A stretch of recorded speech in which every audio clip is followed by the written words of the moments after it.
Hi class, this video is for Unit 4, course IN222, covering this so that you have something for your option 2. We will go over the announcement and all the pieces that you're going to be doing this week. So you're going to be doing part 2 of the cryptology, which of course has to do with encryption practices. And you're completing this week the discussion board and seminar, option 2 obviously. You do your reading resources, your supplemental readings, your quick labs, your graded assessments, and a journal this week. Let's get into it. So I will go in here to go into the overview and outcomes. Part 2, as it says, you will explore different types of encryption practices and how they work. You'll explore the most common algorithms used in cryptography and how they have evolved over time. But by the end of this week, you should be able to discuss the types of encryption available today. Your reading and videos, cryptology applications, public key infrastructure, cryptography in action, securing network traffic, cryptography hardware, rejection, and then your supplemental reading, the 509 standard, your PGP, securing network traffic, and your TPM attacks. Not too bad. They're a little long on some of them, but it's not too bad, huh? Let's see, you're learning. You have a quiz, cryptography applications, and then you have a discussion. So the discussion is the 4-factor authentication, and this is the new authentication they're considering, but it does encompass some authentication that we're already familiar with. Just the last one is really where it comes into being. So a 4-factor authentication basically is a 4FA. It's a secure method that uses 4 types of identity confirming credentials, right? So it's the credentials that we already use for a lot of different things that we're doing already, like passwords and stuff like that. But now these credentials are specific, right? There are 3 already different ones that you can already think of and think what those are. Knowledge, right? It's something that the user knows, like a password. It could be anything that you've made, whether it be a name or something, but hopefully it's secure and it's using a lot of characters and numbers, caps and small letters, different things like that.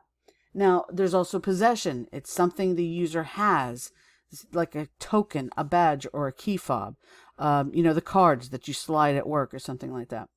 So remember, we're using all 4, right? And the other one is inherence. So it's a unique physical or behavioral trait. Like, actually, it's more like a fingerprint, an eye, a face. Different areas like that. It's specific to that person themselves. So the 3 are the user knows, the user has, and a physical trait. Lastly, it's a location, the user's location, if they know the location. So that might be a GPS. This is something that's typically pre-approved. It's done ahead of time. Users, it's like multiple options for securing the data, but in using a 4-factor, it's pretty much using them all. I'm realizing as I start getting into different areas, into different things that I'm opening up, it's asking for me to pull up a multi-factor on my phone. It's asking for a password. Just like when you call the bank, they want to know not just your full name. They want to know your 4 digits, the end of your social security number, the last 4 digits. They want to know your phone number, your address. They're asking you these different things because when we have to get into a little bit more secure, because it's getting easier and easier for the information to get out there. The more we put this regular, typical information, names, addresses, phone numbers, that's all on the internet. People can find that already. But it's more difficult when you have a 4-factor because it has to be something that you know, which is very encrypted, their password, and something that you have, even if it's just a key fob or a card, a token or badge or something to that matter. Or an MFA off of your phone is the same thing. That's like a token.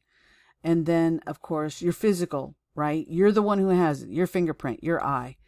Lastly, your GPS. It's what's known. So the system now knows who you are, where you should be, and a GPS.